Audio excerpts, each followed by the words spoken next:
Querido, amado Senhor e Deus, novamente estamos perante Ti no dia de sábado. Agradecemos por essa bênção, agradecemos pela oportunidade, porque podemos nos juntar e realmente ainda vivemos em tempos com alguma paz. E Te agradecemos, Senhor, por todas as bênçãos que o Senhor provê para cada um de nós. Pensamos aqueles ao redor do mundo que não têm essa oportunidade quanto nós. Agradecemos essa bênção essa noite por essa reunião. Pedimos uma bênção especial sobre a anciã Tessa, à medida que ela compartilha esses assuntos conosco. Pedimos que o Senhor abra os nossos corações e mentes para que a gente veja e compreenda, para que a gente ouça e compreenda todas essas verdades maravilhosas. Agradecemos por essa bênção e pedimos e oramos em nome de Jesus. Amém. Amém.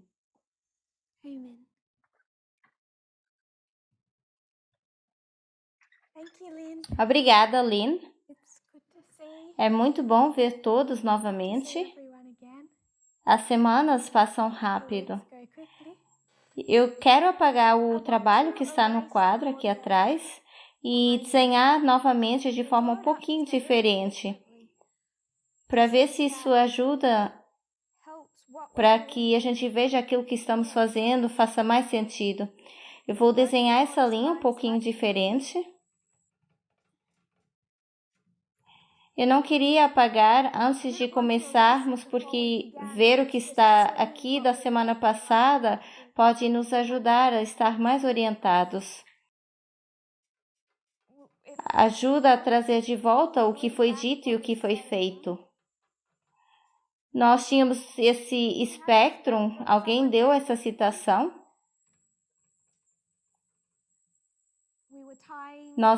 Nós estávamos atando de volta essa eleição aos dois lados dessa cortina da grande controvérsia.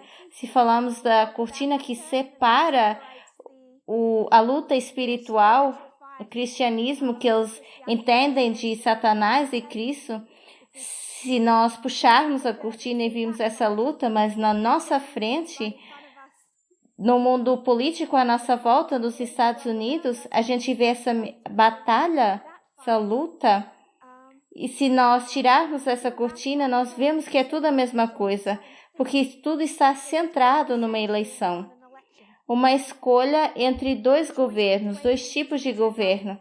E essa é a significância de ver Ipsos e ver 2016.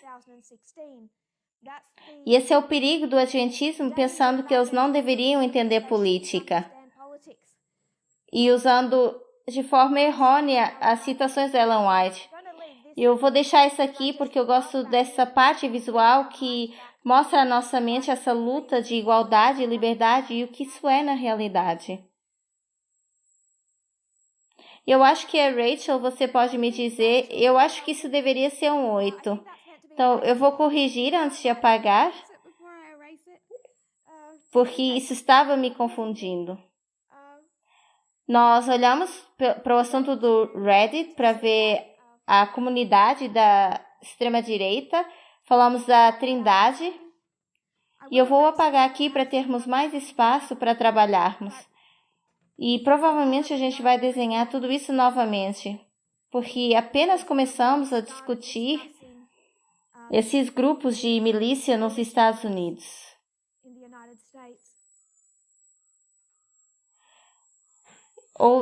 Eu vi um artigo recentemente do Atlantic, talvez um mês atrás, que falava sobre o ensino nos Estados Unidos como professores no meio de ensino. E como é que esses professores, ou em que categoria os professores estavam explicando esses eventos atuais, principalmente de uma luz de reforma progressiva. E para entender o que esses professores estavam dizendo sobre esses pontos de virada mais significativos, recentes na história, eles olharam para como esses professores estavam instruindo os seus estudantes em 5 pontos históricos que são pontos de virada.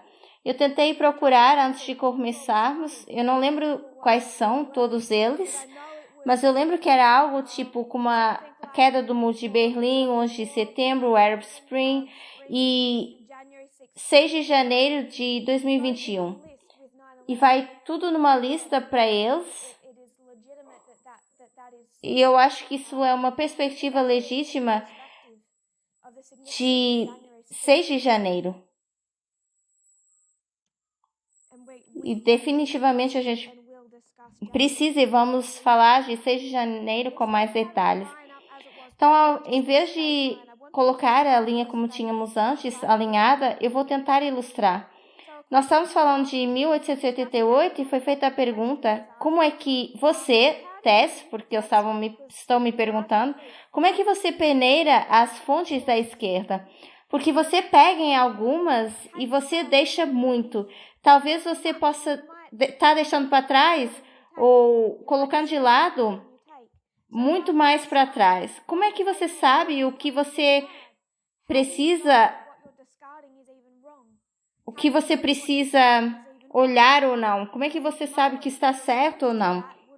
Minha resposta seria, eu sei o que pegar e o que deixar para trás porque eu tenho feito isso desde o início, de uma perspectiva profética e com regras, não baseado naquilo que eu gosto ou não gosto. Então, a pergunta estava centrada na esquerda. Como é que eu peneiro a esquerda? Mas os problemas com a esquerda estão intrinsecamente conectados com os da direita. Então, não era tão bom para nós olhar para os problemas da esquerda, os problemas que eles têm, se a gente não entender os problemas da direita. Então, ao invés de apenas eu falar da esquerda, nós fomos para trás e usamos as últimas semanas e vamos usar um pouco mais de tempo para falar o que a direita e a esquerda apoiam, o que é o seu ethos, as suas características, e quebrando um pouquinho as características da direita. Então, em vez de desenharmos da forma que tínhamos antes, eu quero desenhar dessa forma. Você tem o centro.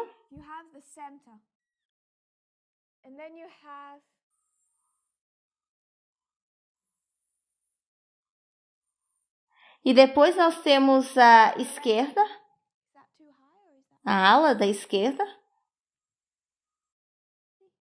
Tem o centro e tem a esquerda. E depois vocês têm a ala da direita. Rachel, eu vou colocar o movimento um pouquinho mais por centro do que nós estávamos antes. Se alguém tiver alguma coisa contra, tudo bem. Mas vamos dizer que a gente está, por exemplo, aqui. E eu quero intitular essa fação aqui como protestantismo. Então, isso é a esquerda e aqui é a direita. Em 2018 e 2019, nós começamos por identificar o papel de Donald Trump na profecia de forma que não havia sido feito antes. Antes era reconhecido que ele tinha um papel na profecia, mas em 2018 nós nos tornamos muito mais formalizados ao dizer isso não é apenas Trump, mas o trumpismo. Não é só um homem, mas também o republicanismo. Não é só o Partido Republicano, mas é toda a ala da direita que agora precisa ser compreendida de um ponto de vista, uma perspectiva profética. E em 2018 vamos de apenas falar só sobre Trump, como essa pessoa cortada do contexto da direita, mas como uma figura profética perigosa. Em 2018, nós o colocamos nesse contexto e falamos, não é só sobre um homem, mas é sobre tudo que ele apoia, é sobre todo o espectro da direita. Quando nós mencionamos isso em 2018, isso sacudiu todo esse movimento, porque quando nós atacamos o espectro político da direita, atacamos esse movimento porque eles estavam na ala de espectro da direita. E esse movimento se encontrava aí porque era o protestantismo, os evangélicos estavam na direita. porque o catolicismo está do lado da direita, desse espectro. E todos nós temos um problema de não querer ver o nosso link com o cristianismo apostatado. Então, isso é o significado de 2018. Trump já tinha sido entendido como uma figura profética, mas em 2018 nós realmente começamos a dizer que paramos de vê-lo apenas como essa pessoa isolada, essa pessoa diabólica, e dizer que poderia ser Clinton ou qualquer outra pessoa, mas ele se coloca como um partido político, todo um partido político que tem uma base ideológica que é a direita nos Estados Unidos.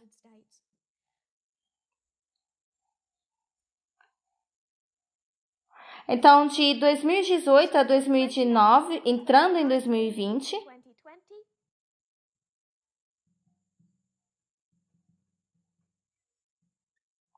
e nós continuamos e não vamos parar nesse lado até o segundo advento. Nós continuamos a linkar o adventismo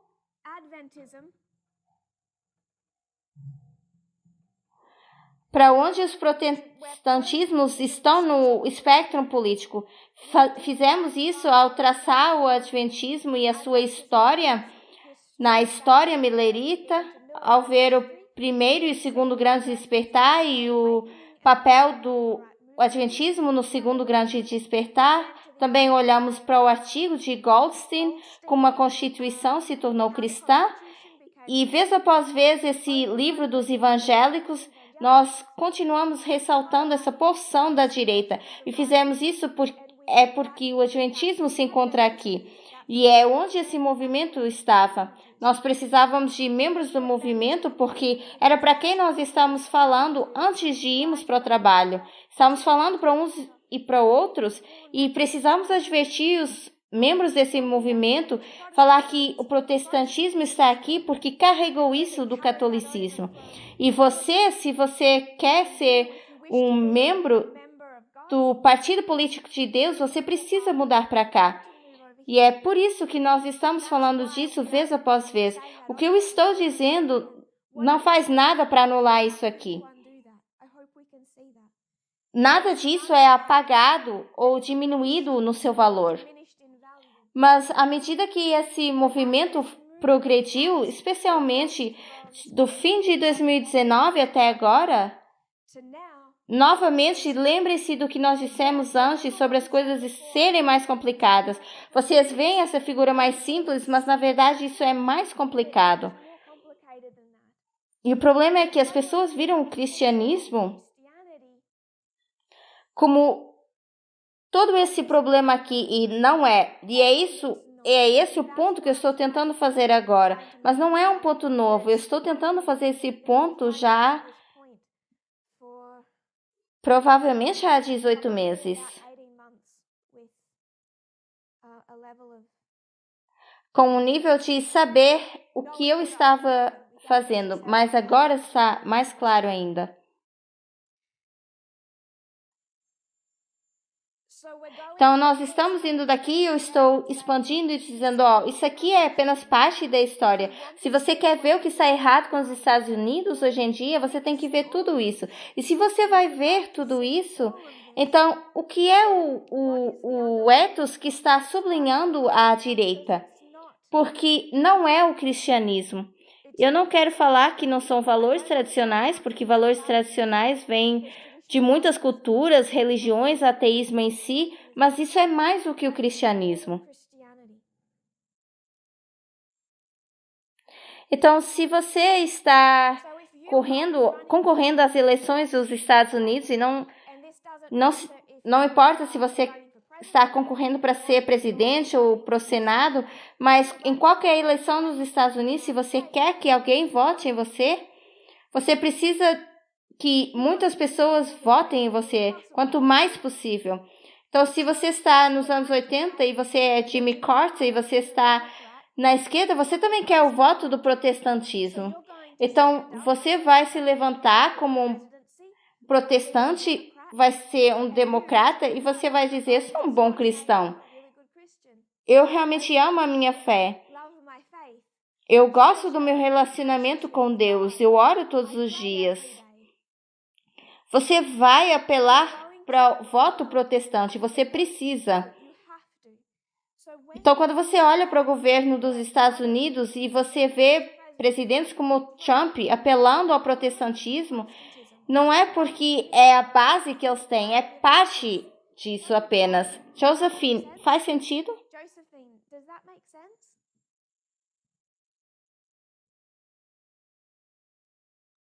Você está mutada. Eu acho que eu estou começando a entender essa imagem.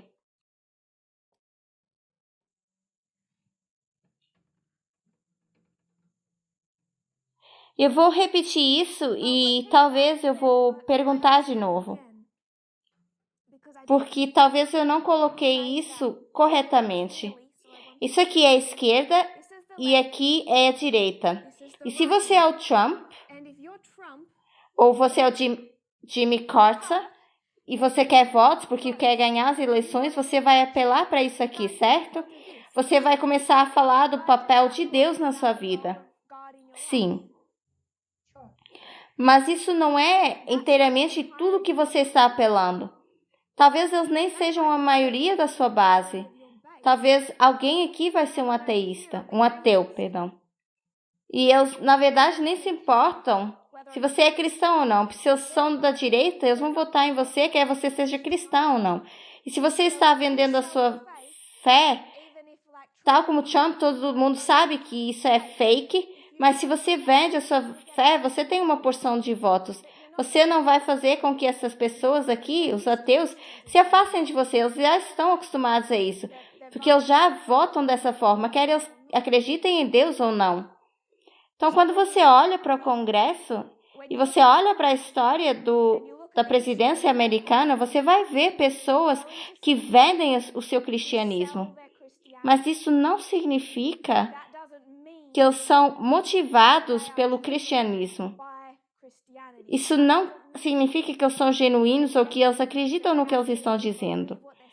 Faz sentido, Josephine? Sim.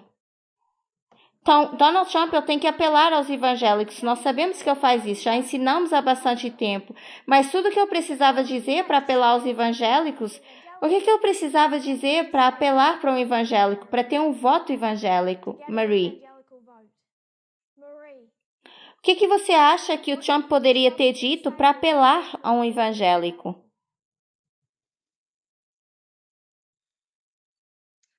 Eu diria que ele leu a Bíblia.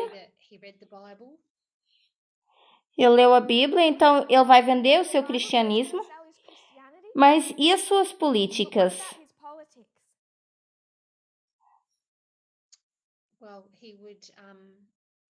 Ele iria ter uma medida conservadora que iria apelar ao parecer para os pentecostais e muitos outros. E ele ia ter então essa retórica conservadora.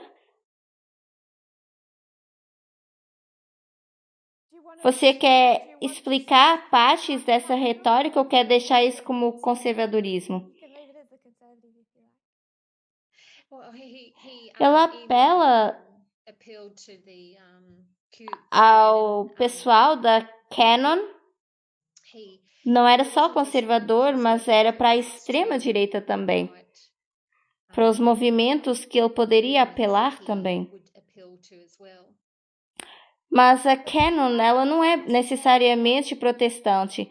Se ele está tentando, por exemplo, atingir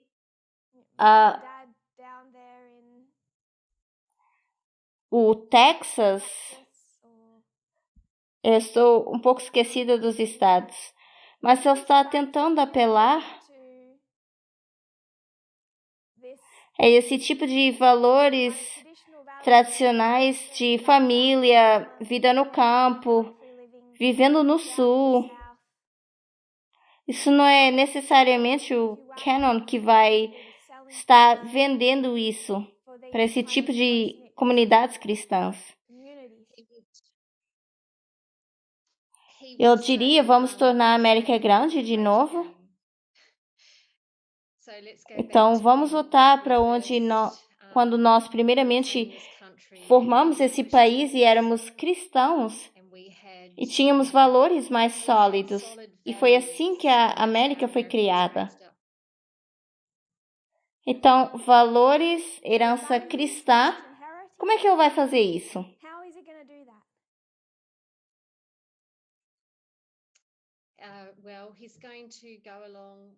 Bom, ele vai seguir com a mudança da história.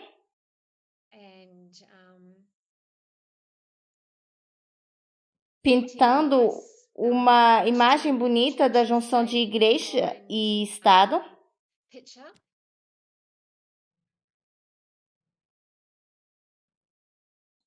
Então, igreja e Estado, você se importa se eu colocar moralidade cristã?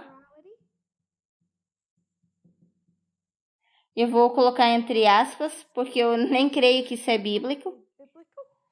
Se você quer mudar uma lei nos Estados Unidos, ou se ele quer mudar leis, o que ele precisa mudar?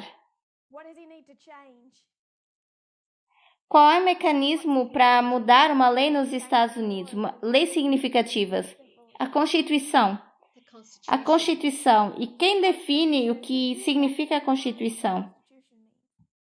A Corte Suprema.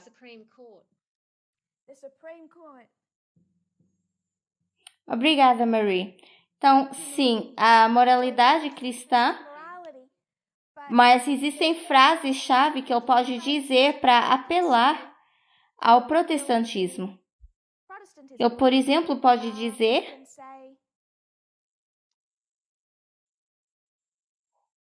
eu fiz alguns pensamentos. Josephine, você tem um pensamento?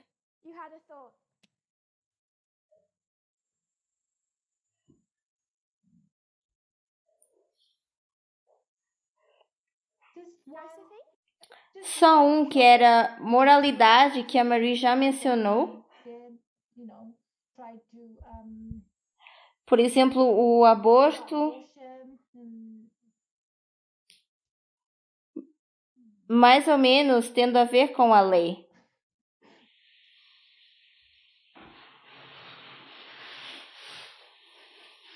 Eu concordo com você, mas eu vou evitar ser geral em relação à moralidade, porque nós voltaríamos para trás para a Rachel e fizemos ela revelar a Reddit, e depois iríamos ver 1 em 3 homens americanos são da Reddit, vemos os grupos dos direitos aos homens, que a gente viu que era, acho que 66% de uma fundação ateísta.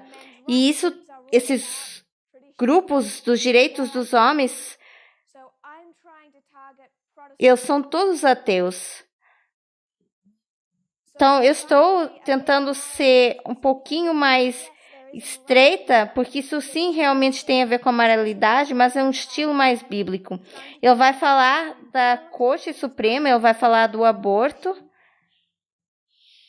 Isso são frases suficientes para ele ter o voto protestante. Ele não precisou falar mais do que isso. Mas o problema é se você olhar para trás e listar todas as coisas que o Trump fez e disse, e ela apelou para muito mais do que o voto evangélico. Isso foi apenas parte da sua retórica, porção da sua retórica que estava desenhada para apelar a isso aqui. E o restante da direita, os 90 e pouco por cento dos direitos dos homens, libertários ativistas. Trump apenas precisa dizer algumas coisas para ele ter o voto protestante.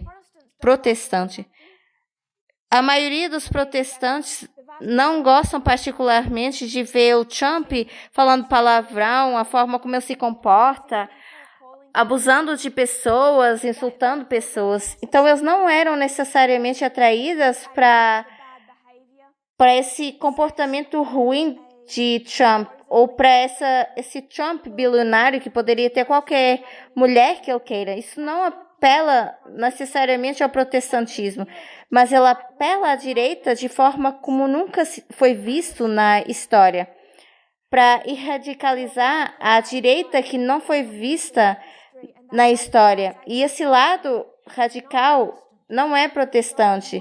Então, eu quero que a gente expanda a nossa visão daquilo que a gente gastou anos fazendo, daquilo que é uma visão estreita de Trump sendo eleito por evangélicos, os evangélicos se sentindo ameaçados e assim se tornando cada vez mais fortes ao linkar a igreja com o Estado.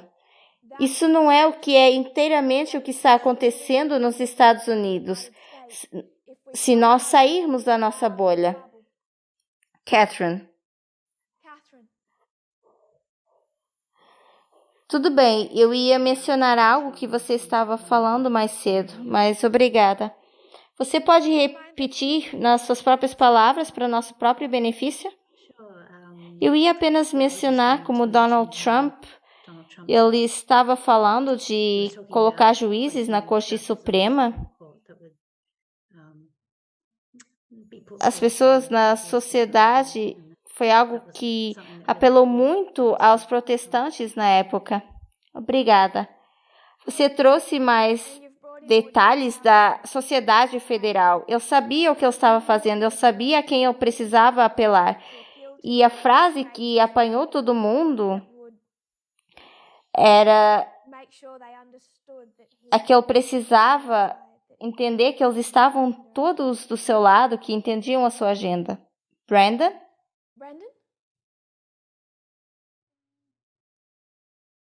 Eu ia dizer também a Corte Suprema.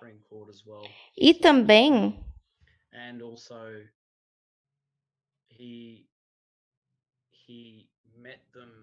ele os conheceu e explicou como eles não iam ser espezinhados novamente. Então, ele os conheceu como vítimas, reconheceu como vítimas e disse que ele ia corrigir o cristianismo e que eles não iam ser mais espezinhados. Mas parte dessa história era na Corte Suprema. E isso seria voltando para o nosso documento, eles sentindo que o cristianismo está sob ameaça. Mas eles votaram nele independentemente do seu comportamento, porque eles acreditam que ele os pode proteger. Então, grande parte do seu comportamento não é tão bom para eles, mas independentemente disso, eles votam nele.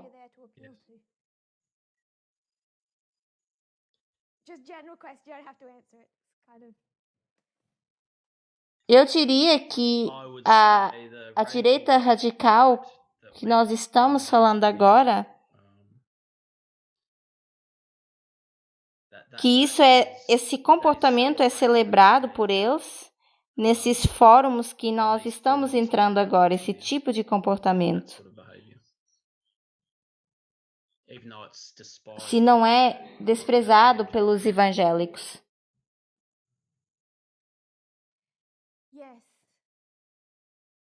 Sim, exatamente. O tipo de comportamento que os fez pensar, isso não é tão bom, mas nós vamos votar nele de qualquer forma, porque ele pode nos proteger. Ele é um monstro que pode nos proteger. Proteger o cristianismo e os valores tradicionais bíblicos.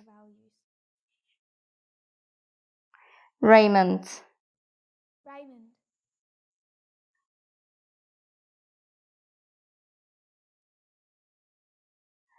Eu gostaria que não comentasse no chat, mas se quiserem, vocês podem me escrever no meu particular.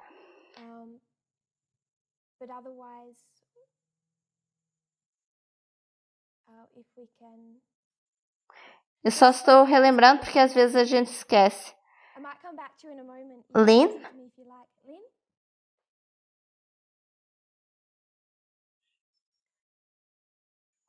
Eu ia apenas dizer que ele vai apelar ao seu desejo de liberdade. Então, por outras palavras, ele está referendo a coisas como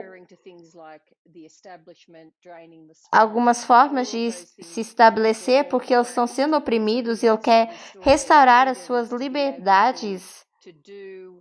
Por exemplo, as leis de ter armas, eles poderem carregar armas e outras coisas desse gênero.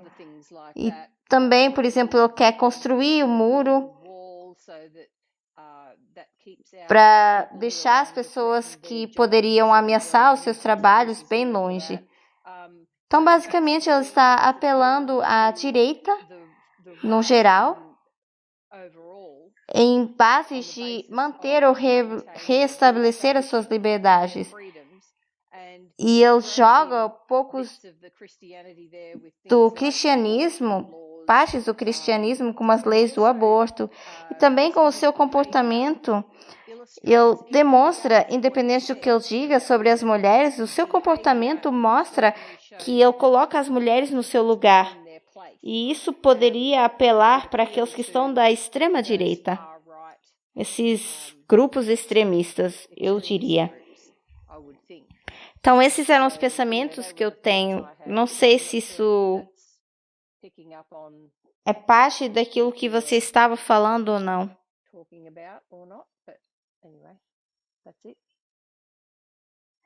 Nesse ponto, eu estava sendo específica do que eu disse que ele, ao apelar para os protestantes. Perdão. Mas sim, existem coisas que nós podemos ter em mente. Na verdade, eu achei que você estava pedindo algo mais amplo. Eu achei que a sua pergunta era, ok, nós falamos sobre isso.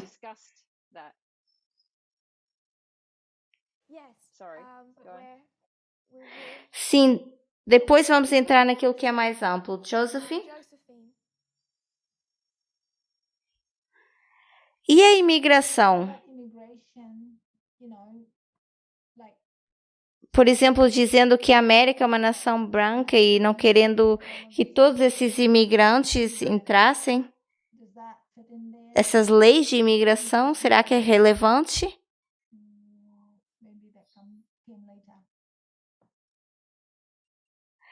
O tempo está chegando onde eu certamente vou ter problemas. Na verdade, já estou tendo problemas, porque eu estou colocando para trás falar de nacionalismo branco e racismo na frente de tudo. E ele fez ainda melhor com a comunidade hispana do que ele fez em 2016. Por quê? Eu não estou pedindo resposta para isso, mas nós precisamos nos aprofundar. E o problema falar mal da esquerda, nós sabemos ou estamos todos cientes do que aconteceu no Oscars. E o artigo dizia, por que uma mulher negra tem que fazer sempre parte da piada? E eu pensei sobre isso e eu falei, sabe o que esse autor está fazendo? Se eu dissesse por que as mulheres têm que ser sempre a base dessa piada, se eu escrevesse isso, ninguém ia clicar nisso, porque não apela o suficiente para várias pessoas que ainda estão desconfortáveis com o feminismo e fazer parte dos direitos das mulheres. Mas se eu pego no que foi dito nos Oscars de um homem negro fazendo uma piada para uma mulher negra, e se eu traz isso para uma esfera de racismo e não de sexismo, ele consegue apelar para algo que as pessoas se importam. E um desses pontos que eles acham que o feminismo não tem estigma. Você fala de racismo, mas quando você fala do feminismo, as pessoas começam a passar mal. Mas segundos depois, ele faz piadas de uma mulher negra. Depois disso, ele faz uma piada terrível, sexista, de uma mulher hispana. E dizendo que as mulheres hispanas, têm muitos ciúmes e elas fazem a vida do esposo miserável se elas não estão satisfeitas. E antes disso, nós tínhamos comediantes mulheres da outra parte dos Oscars fazendo piadas da sexualidade das mulheres, do pelo corporal das mulheres, do peso das mulheres. numa cerimônia de Oscars que agora não pode estar do lado de Trump para parecer progressivo, porque não tem Trump para que faça parecer que eles são bons. Mas todo o Oscars foi centrado em piadas para mulheres. Só que a pessoa da esquerda não pode dizer isso. Tem que dizer que a mulher negra é o problema. Mas, na verdade, foi uma piada misógina e sexista. E foi tudo em volta disso. Então, eu, na verdade, estou segurando um pouco para trás. E é por isso que eu peneiro muitos artigos. Porque, sim, até com a imigração, existe um segmento que está em prol de uma América branca, que tem esse elemento racista bem visível. E você pegaria nesse segmento, nesse terceiro grupo de pessoas que acham que a América deveria ser branca e que acham que a discriminação racial é boa. Mas o segundo grupo também faz tanto parte disso como... E é por isso que eles ficam bem chateados, porque eles são todos caracterizados da mesma forma. E eu quero compartilhar minha tela. São um membro da milícia da direita, se encontrando com o Vidas Negras Importam, com grande apoio.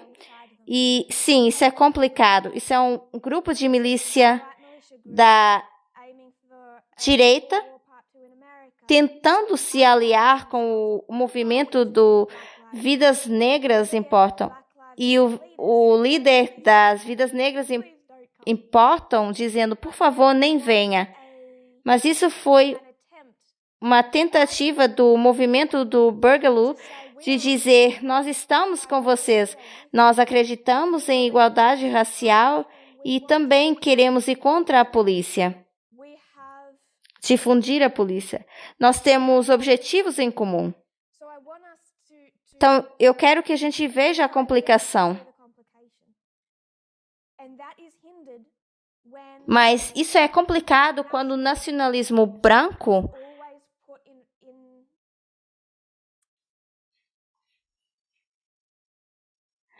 é sempre colocado em todos os contextos. Está aí, está nesse terceiro grupo, mas é além disso.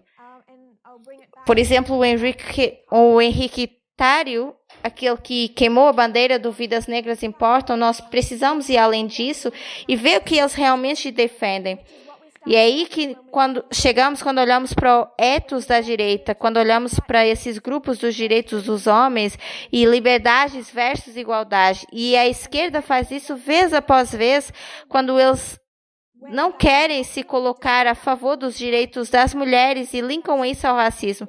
Porque se eles falassem apenas do sexismo no Oscars, as pessoas iam achar que estavam ouvindo algo de feminismo e iriam desligar logo o canal. Nenhum jornalista quer isso. Então, eu entendo o que o Trump fala sobre imigração, mas os dois pontos não estão apenas falando para o protestantismo. Nós temos que ampliar isso para os milhares de votos que ele recebeu dos ateus também.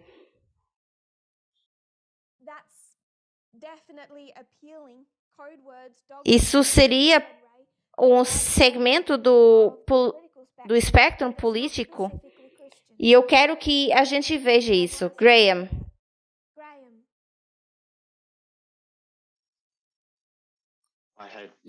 Eu tinha em mente que o Donald Trump e Israel, como a atenção estava indo para um grupo protestante. Israel é um bom exemplo. Mostra apenas uma coisa que ele teve que dizer ou fazer, que a direita nem se importava, mas que o permitiu pegar nesses segmentos ou atingir esses segmentos de votos. E quando ele viu que a Hillary Clinton teve mais votos que ele teve, importou com certeza ter mais votos. E nós precisamos nos aprofundar, na verdade, para ver o que motiva a direita.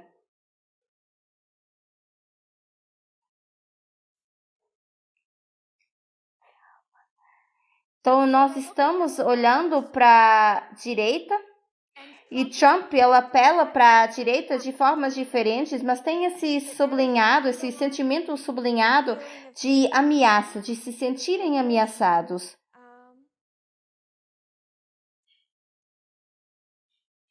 E também se sentirem conectados a esse sentimento de estarem sendo ameaçados.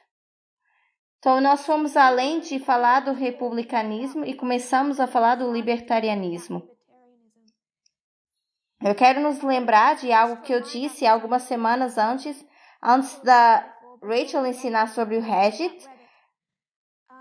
É um artigo da Guardian de 2016 e 2016, 1º de dezembro de 2016, antes da eleição de Trump, o Guardian escreve: tudo que nós estamos vendo hoje com a eleição de Trump aconteceu antes, 2 anos, em 2014. Eles estavam falando do Gamergate de 2014, que foi o precedente que levou à vitória de Trump em 2016. Então, o Gamergate, será que isso tem a ver com o cristianismo? Lembre-se, estamos falando de homens jovens de videojogos online. O mesmo tipo de facção da direita que você também vai encontrar na Reddit com esses movimentos dos direitos dos homens. Nós vimos 80% de ateus e 90% com inclinação libertária. O Gamergate não era protestante, nem era cristã. Ele era de natureza ateia. E o Gamergate levou a 2016, de acordo com o Guardian. E eu vou dizer que 6 de janeiro de 2021 teve o seu precedente em 2016 e 2014. 6 de janeiro, essa insurreição não foi uma revolução cristã protestante. É o mesmo tipo de comunidade da extrema-direita. É esses grupos de milícia. E eu quero desenhar algumas distinções entre essa parte da direita. Eles têm um ethos sublinhado que é igual, que é liberdade versus igualdade e a sensação de que a sua liberdade está sob ameaça. Então, se nós conseguíssemos enxergar dessa forma, você é um republicano,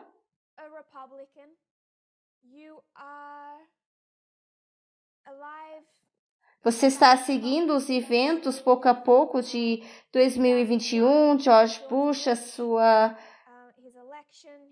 2001, George Bush, depois acontece o 11 de setembro, e esses 2 termos de George Bush nas eleições americanas, George Bush expande o poder do ramo executivo além daquilo que já alguma vez havia sido visto, e ele faz isso num contexto, nessa sombra de 11 de setembro.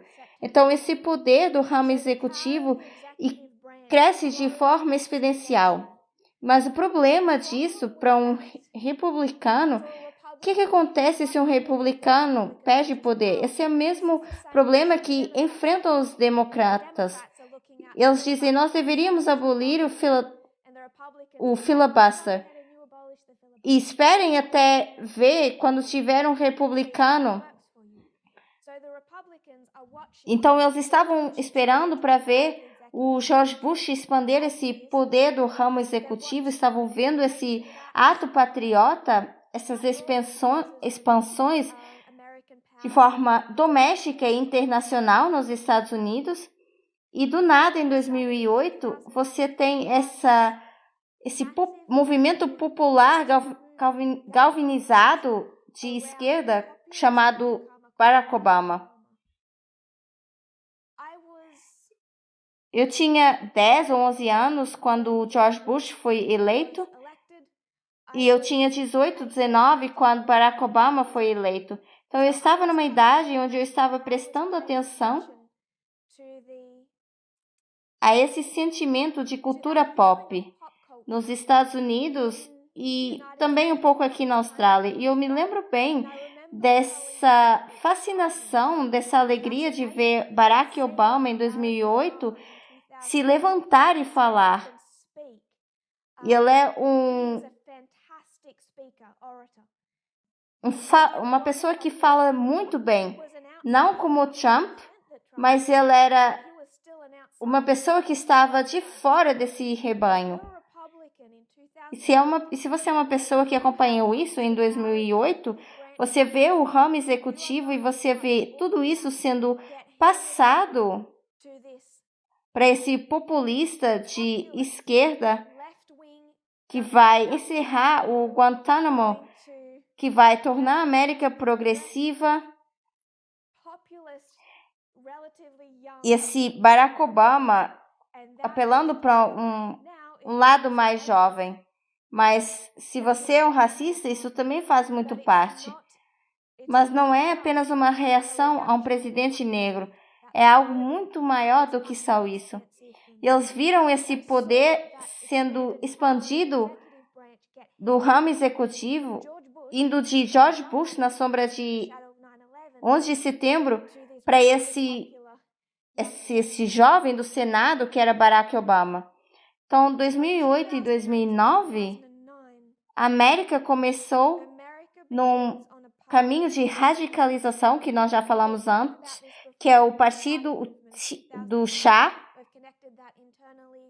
Nós falamos disso com uma ação Parminda, essa mudança de liderança, e nesse movimento, o que nos prepara para a lei dominical é também essa radicalização da festa do chá, que vai colocar os Estados Unidos preparados para a lei dominical. E esse caminho que leva à lei dominical está grandemente baseado na radicalização dentro do Partido Republicano. Essa radicalização apenas não começou em 2009, seria como ver Vladimir Putin matar a democracia na Rússia. Mas 2009 foi um grande ponto de virada. E eu quero falar de um outro marco. Eu vou citar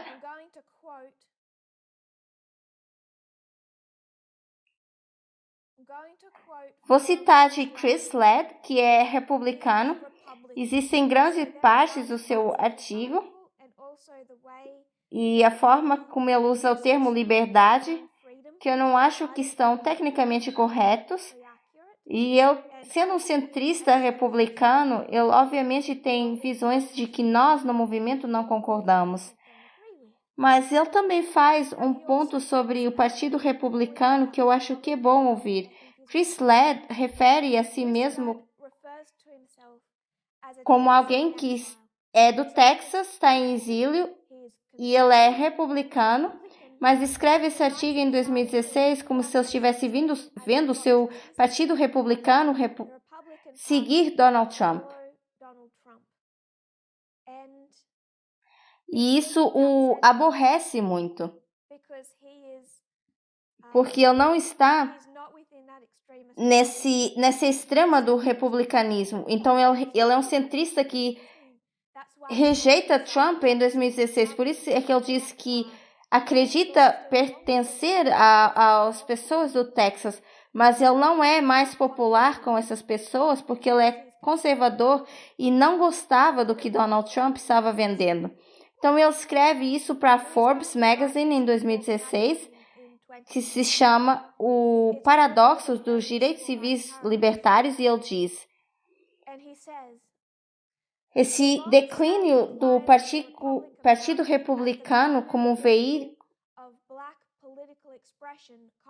isso corresponde muito à filosofia dos libertários como sendo forçado dentro do Partido Republicano. Então, eu vou ler e tentar parafrasear. Ele diz que esse declínio que vem há muito tempo do Partido Republicano como um partido político primário,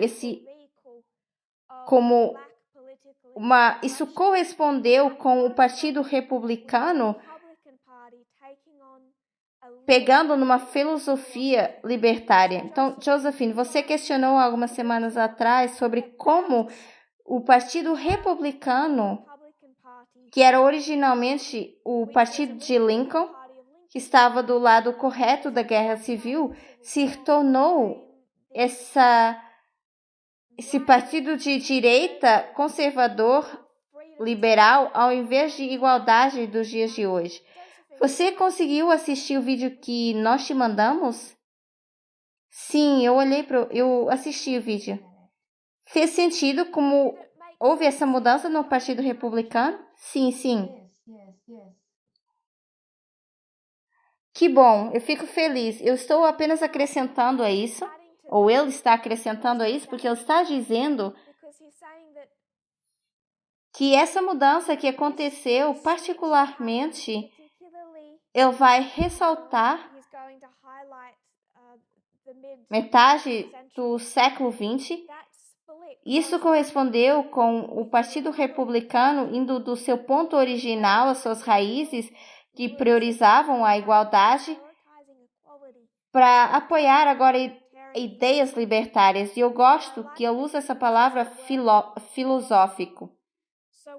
filosofia. Então, nós não dizemos que esse Partido Libertário nos Estados Unidos importa assim tanto. Eles são fracos e eu não acho que eles vão ter grande poder político. Mas o que nós estamos tentando mostrar é que a filosofia libertária, e essa filosofia libertária está imbuída no Partido Republicano, que ele chama de uma força dentro do GOP. E depois ele entra na era dos direitos civis e fala do que nós já falamos nas aulas anteriores sobre o libertarianismo na era dos direitos civis e o que ele chama de paradoxo. Os republicanos começaram a pegar nessas ideias libertárias uma década antes desse partido libertário ser criado. Como uma ideia em Paramount, os libertários criaram um partido libertário no início dos anos 70. Nós falamos do Rand Paul e o Ron Paul, como ele foi para esses círculos republicanos e libertários pelas suas crenças. O Goldwater foi quem lançou essa mudança dos republicanos para o libertarianismo e foi sobre ele que o libertarianismo começou com esses grandes testes. Eu acho que ele está se referindo ao ato dos direitos civis. Esses republicanos modernos estão vendo esse partido libertário como uma alternativa. Não no partido político, mas a sua filosofia foi o que destruiu as nossas tradições. Não como maioria, mas a minoria. Foram eles que fizeram com que o Sul se tornasse esse partido republicano com força. Será que todos conseguem entender o ponto que se está fazendo, mesmo que a gente não explique ainda o que isso significa? Vocês conseguem ver o ponto que ele está fazendo?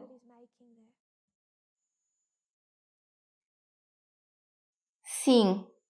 Josephine, eu ouvi um sim. Perdão, nem era para você ouvir, mas me fez feliz.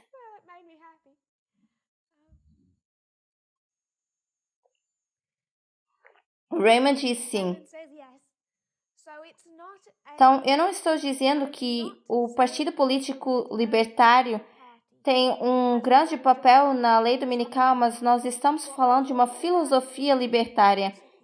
E essa filosofia ela está imbuída no partido da direita, mas principalmente na extrema direita. Está imbuída no Partido Republicano, e é por isso que o Partido Republicano parou de ser um partido que representa minorias, parou de ser um partido que representava a igualdade, mas preferiu a liberdade, porque preferiram o libertarianismo, que diz que a liberdade deve estar acima da igualdade. Então, nós não vamos voltar para o Goldwater para ilustrar isso, Mas esse republicano que está em exílio e olhando para o seu próprio partido político com pena, está culpando o libertarianismo disso. E eu quero que a gente veja apenas o que está acontecendo.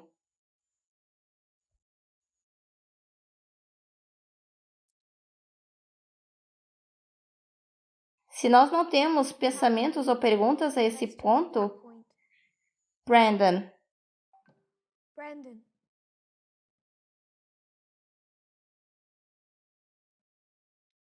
Yes.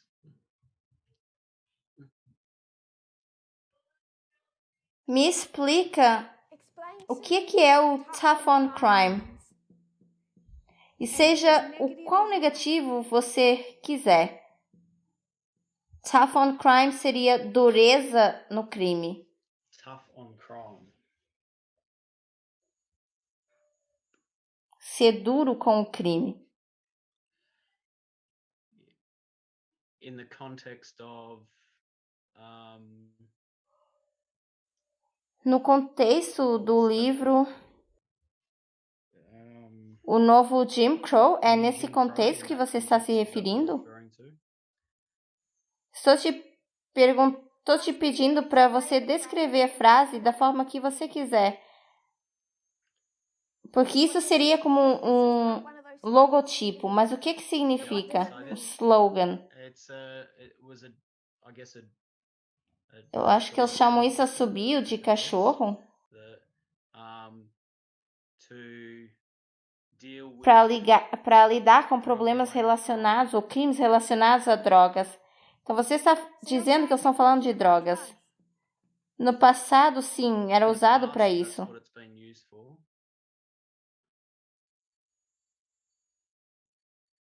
Certo. Mas agora, se eu tivesse que olhar para isso agora,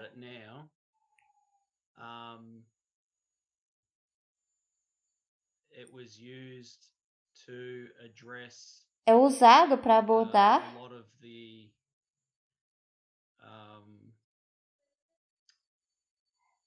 o Vidas Negras Importam, os protestos que estão envoltos na América.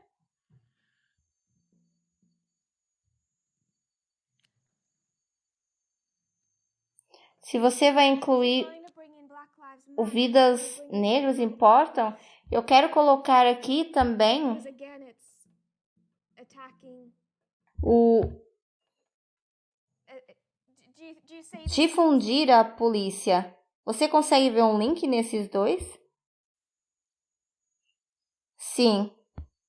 Eles estão em lados opostos, eu creio.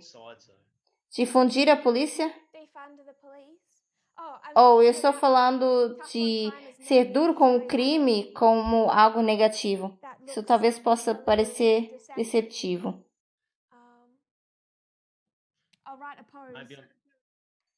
Talvez sou eu que não estou entendendo a pergunta, perdão.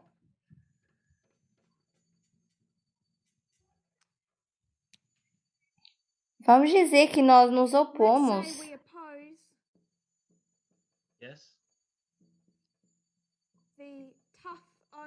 a esse slogan ser duro com o crime, a abordagem que começou com Donald Reagan, e nós apoiamos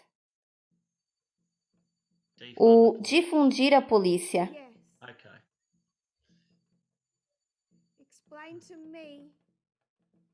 Me explica o que isso significa, porque eles dizem coisas semelhantes. Se você difundir a polícia, eles vão parar de ser duros com o crime.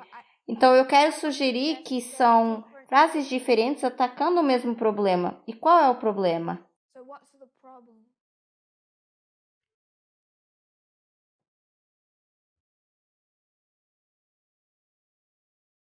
Qual é o problema?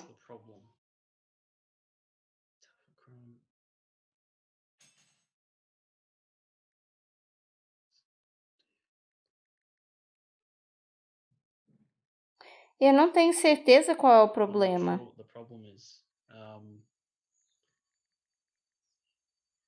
Eu acho que eu não estou dizendo algo.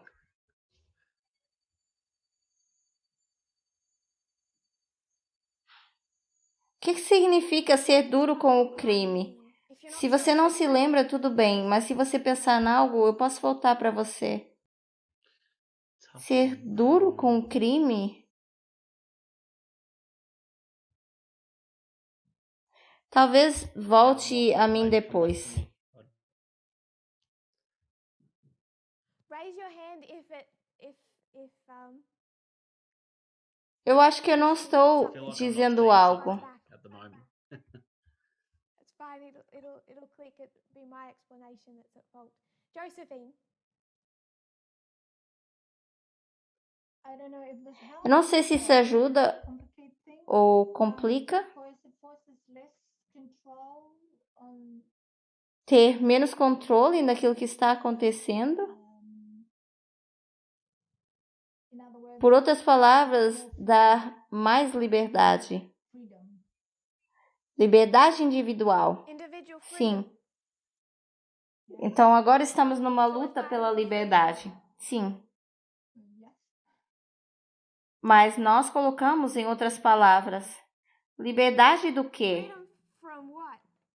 Governo, das forças da polícia, da população.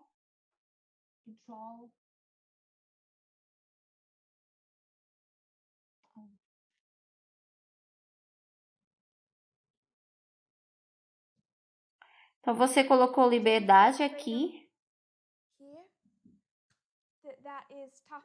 e being se opor a ser opposed duro com o crime that defunding, supporting seria a liberdade e difundir a polícia também apoiam a liberdade. freedom.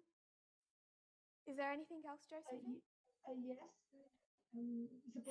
Sim, apoiar a liberdade, eles apenas querem um pequeno governo, não querem que um governo maior interfira. Freedom.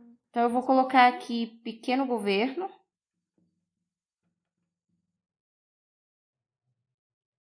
Ok. Okay. Lynn? Lynn? Isso era mais ou menos o que eu ia mencionar, que eles iriam se opor a grandes governos. E assim sendo, eles não querem muitas leis que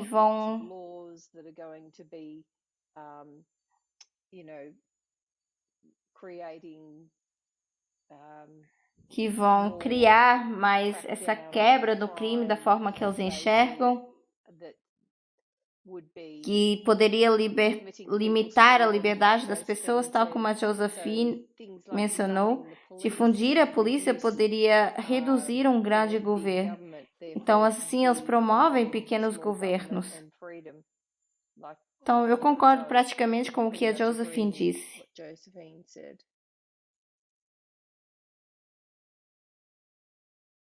Então, nós discordamos desse movimento das vidas negras importam, porque esse movimento diz que eles precisam difundir a polícia e parar de ser duros no crime, que é um chamado a pequenos governos.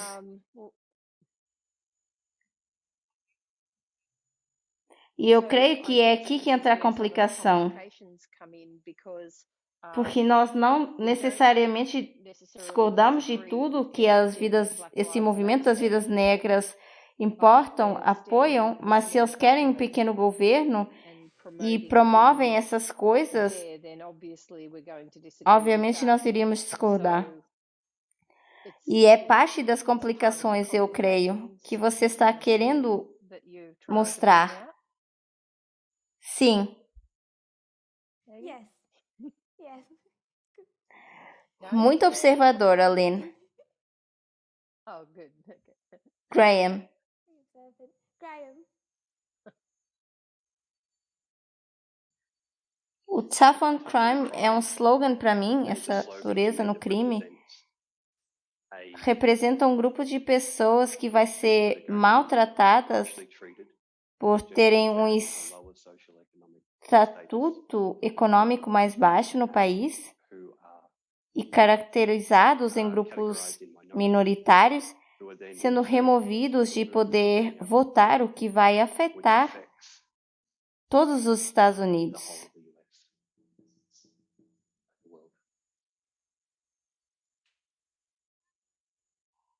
Você atou aí o voto, será que você pode expandir um pouco mais? Por que você incluiu o voto?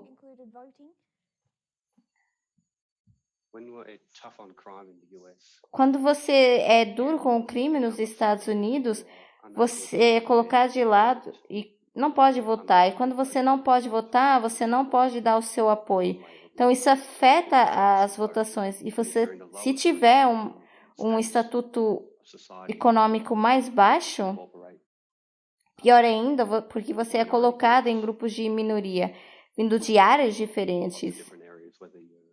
Quer você seja afro-americano, hispano ou o que quer que seja, você não tem a oportunidade que as outras pessoas têm nos Estados Unidos. Você não tem as mesmas oportunidades. Isso te leva para uma área que você precisa se colocar ou fazer um crime para você poder sobreviver. Te coloca nessa posição. Então, você está trazendo as minorias. Então, você pegou nesse Tough on Crime e você estreitou isso. E ele não foi duro com todos os crimes e não estava machucando a todos da mesma forma. Brandon.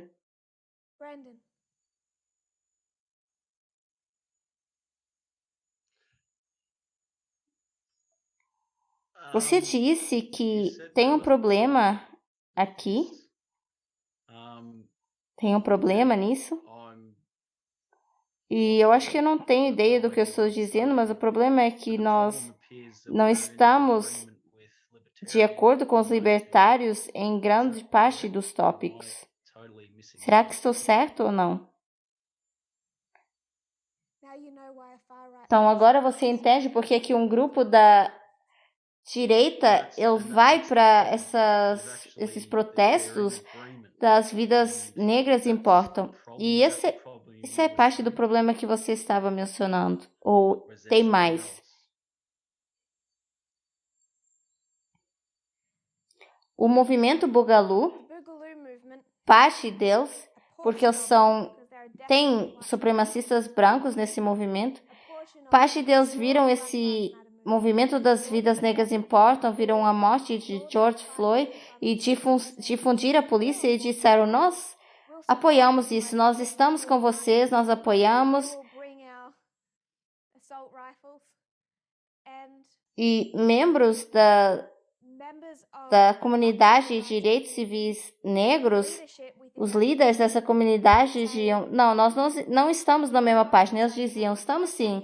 E eles diziam, não estamos. E esses líderes dos direitos civis diziam, não estamos. E essa é a grande luta que estamos tendo dentro do movimento há bastante tempo. E as pessoas dizem, nós temos as mesmas plataformas dentro do movimento, nós apoiamos e defendemos o que vocês dizem. E a liderança diz, não, você até pode dizer que estamos na mesma página, mas estamos em páginas diferentes. Então, é aqui que eu quero mostrar a complicação. É aqui que a esquerda e a parte correta da esquerda está falando coisas semelhantes à da extrema-direita e nós precisamos entender o porquê. E o que eu quero que a gente veja é que essas frases, elas são muito simples, porque elas significam coisas pouco diferentes para pessoas diferentes. Por isso que eu queria saber o que isso significa para você, porque para alguém na direita, tough on crime é ruim porque está limitando a liberdade das pessoas. Então, agora na França, se um homem assedia uma mulher na rua, isso é uma ofensa criminal. Mas alguém na direita diz que isso vai infringir sua liberdade de fala, que isso não causa dano à mulher. Para eles, isso não é nenhum dano além do físico. mas é sua liberdade de fala, de poder assediá-la nas ruas. E isso esmaga o seu direito de ser tratada com igualdade na sociedade. Então, na França, agora você não pode assediar mulheres nas ruas, mesmo com a sua liberdade de expressão. Mas alguém na direita vai ver isso como sendo dura com o crime de forma negativa. Então, quando a esquerda olha para esses slogans e vê tough on crime, dureza no crime, eles não veem dureza em todos os crimes. Eles veem dureza em crimes específicos que estão atingindo comunidades específicas. Faz sentido? Katrin, você está abanando a cabeça? Você tem uma forma melhor de falar sobre isso?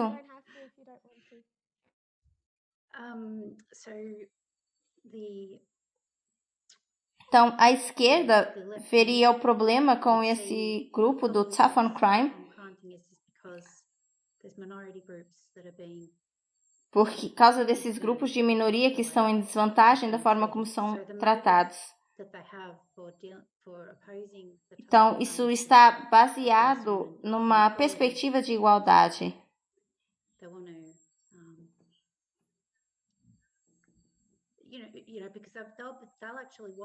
Porque, sim, existem tipos de crime que eles querem ser duros e outros tipos de crimes que eles não querem ser duros, principalmente com os grupos de minoria. Isso a esquerda. Mas a direita vê isso de forma diferente. Eles não querem que ninguém interfira. Não vem para um ponto de vista ou perspectiva de igualdade. A sua prioridade é a liberdade, tal como eles mencionaram. Sim. Eu espero que você tenha, a forma como você tenha colocado, tenha ajudado a todos e até a mim. Você pode ter as mesmas crenças, pode parecer que você tem a mesma crença. Por isso que a gente poderia colocar outras coisas num outro contexto. Casamento gay. Você poderia ver um libertário, alguém na direita e alguém na esquerda. Ambos poderiam apoiar o casamento gay. Mas o porquê que você apoia isso, de onde você vem, isso realmente importa. Certamente importa em certos pontos na história da América, como o 6 de janeiro. Depois todas essas coisas começam a realmente importar. Tough on crime não é para alguém na esquerda dizendo que os Estados Unidos está sendo muito duro com todos os crimes, atingindo todas as comunidades. Não é isso que essa frase significa para a esquerda ou para os líderes dos direitos civis. O que significa, eu escrevi especificamente porque isso se estreita muito para nós, mas é porque eles também seria uma outra forma de falar de guerra das drogas. É um crime de drogas, especificamente porque isso está em desproporção com as comunidades menores. Porque a polícia, quer individualmente ou institucionalmente, é racista. Então, eles olham para partes da comunidade com alguns crimes e causam dano a essas comunidades.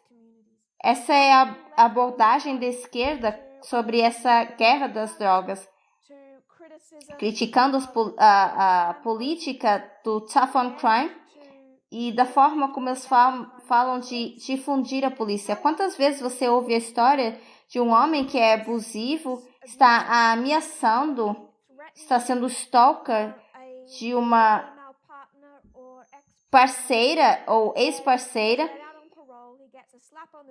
e ninguém ouve essa mulher se queixar e depois ele vai batendo nela e por fim mata ela? A gente ouve isso várias vezes.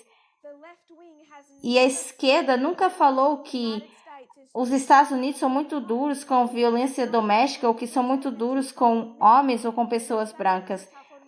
Isso não é perspectiva ou posição da esquerda em relação a essas frases simples ou simplísticas. Mas se você é um libertário, você vai ouvir as mesmas frases e você vai dizer, isso apela a mim e eu concordo com isso. Se vidas negras importam e eles querem difundir a polícia, eles devem difundir. Porque eles querem difundir, querem acabar com a liberdade das pessoas. Mas aí não querem ter nada a ver com a prostituição. E alguns membros vão a esses protestos, as vidas negras importam, e ainda assim eles são instigadores de brigas, onde havia pessoas de direita tentando difundir a polícia, porque isso parece a sua luta de liberdade. Eu não tenho certeza até onde eu cheguei com esses comentários, então vou voltar um pouco atrás. Marie?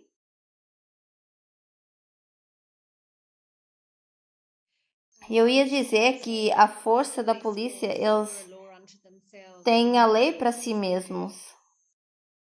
Então, no ponto de vista da esquerda, difundir a polícia seria tirar o poder da polícia, da mão da polícia.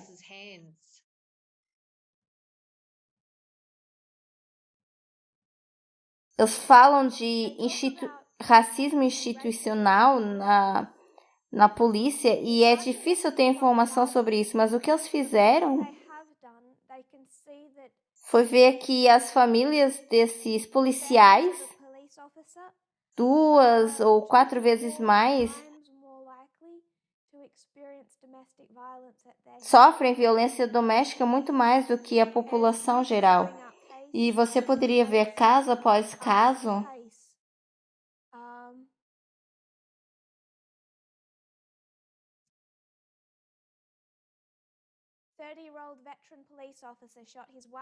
por exemplo, um policial matou a sua esposa e depois se matou, um veterano, da polícia.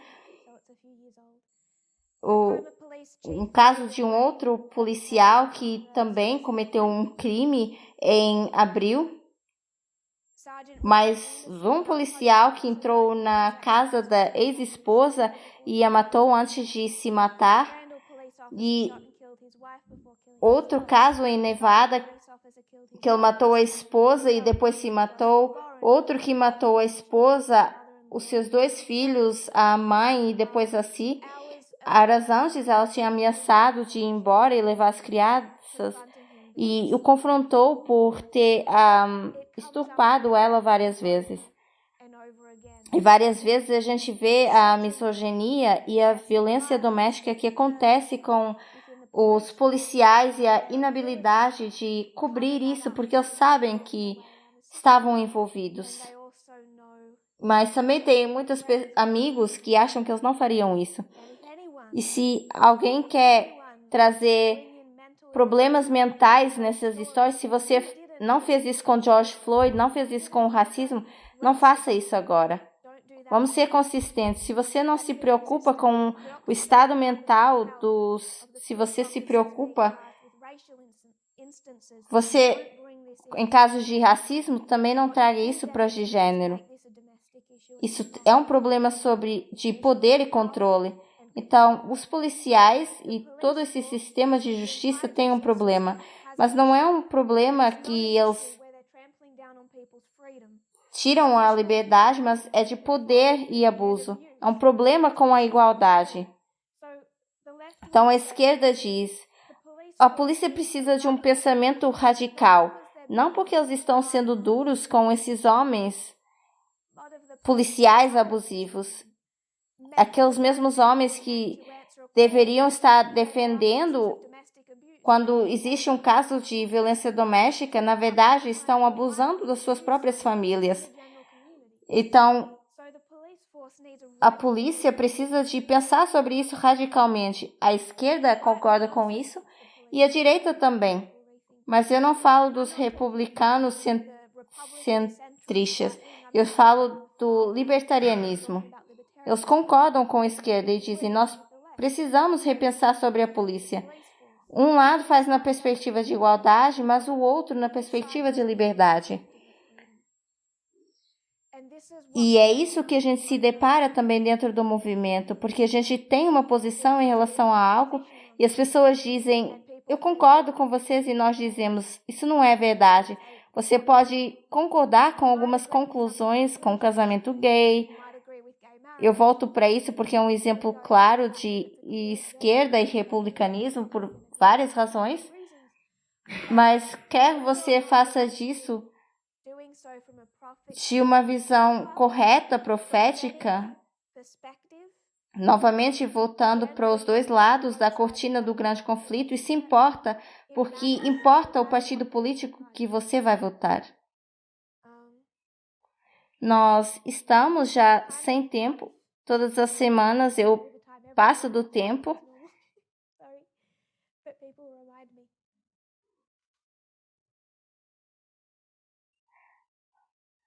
Eu não vou mudar nada que ensinamos antes. Nós ainda vamos olhar para o protestantismo, fizemos e vamos fazendo daqui para frente, porque nós estamos na história que estamos já falando para levitas. E à medida que vamos fazendo isso, estamos tentando convencer que o adventismo tem um problema, mostrando que o adventismo tem um problema, mostrando que o adventismo está seguindo o protestantismo. E se você lê basicamente Ellen White, você vê esse problema. Então nós fizemos isso e temos feito isso, mas na luz do Gamergate, da eleição do Trump e insurreição de 6 de janeiro, na luz que muitos membros desse movimento, alguns ainda pensam que são membros do movimento e acharam que foram daqui para aqui, mas foram daqui para cá. E eu ainda estou apelando a essas pessoas, dizendo: a luz que está atrás de você está se apagando. A luz do clamor da meia-noite, porque em vez de você fazer a mudança que precisava em 2018, você apenas está pulando para campos diferentes da direita. Eu quero colocar o protestantismo de um lado, ao falar dos problemas da direita, e olhamos para o problema fundamental, que é o que acontece que quando há essa colisão da liberdade e a igualdade. E eu não quero focar no passado da América. Essa desintegração rápida da comunidade evangélica, mas focar no futuro da América. E isso foi o que o Gamergate nos deu, uma janela para isso. O Gamergate não foi pessoas mais velhas, evangélicos mais velhos, preocupados que estavam perdendo o poder e precisavam reassegurar a igreja-estado. 2014 mostrou o futuro da América, porque isso é especialmente homens jovens, grandemente uma base ateísta, grande parte libertarianismo, por isso que eles usam grande parte da linguagem que usamos, mas está muito contra a igualdade. E quando a igualdade e a liberdade elas entram nessa colisão, eles colidem, isso é bem perigoso. O artigo da Vox era para nos mostrar que esses homens que falaram em 2014, esses poucos homens, eles são apoiados por milhares. E dizem, claro, eles foram muito longe, mas eles são poucos e foram levados a isso. Eles não têm culpa, eles são as vítimas. Eles são apoiados por milhares que ainda apoiam um ponto fundamentalista, que esses homens em 2014 estavam fingindo ser antifeministas, fazendo esse ponto hostil. Então nós vamos encerrar agora e voltar para isso a semana que vem. Se tem perguntas ou pensamentos, tragam isso para as aulas.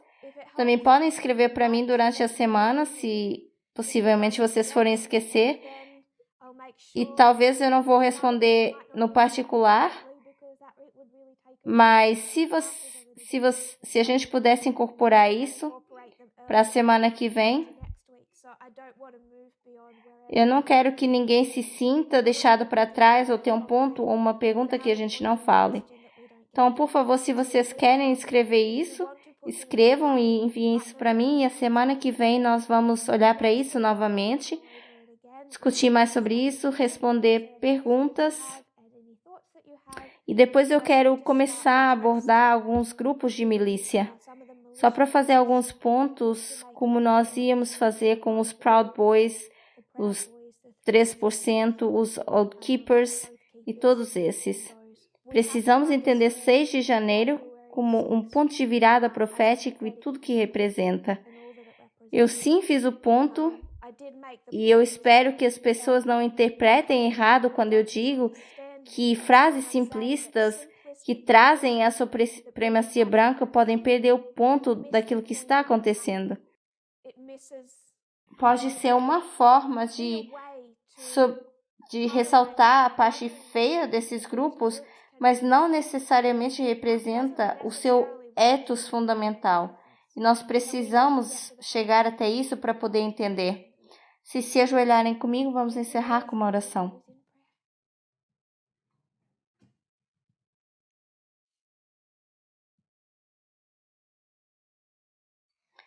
Querido Senhor, que estás nos céus, obrigado pelas nossas bênçãos.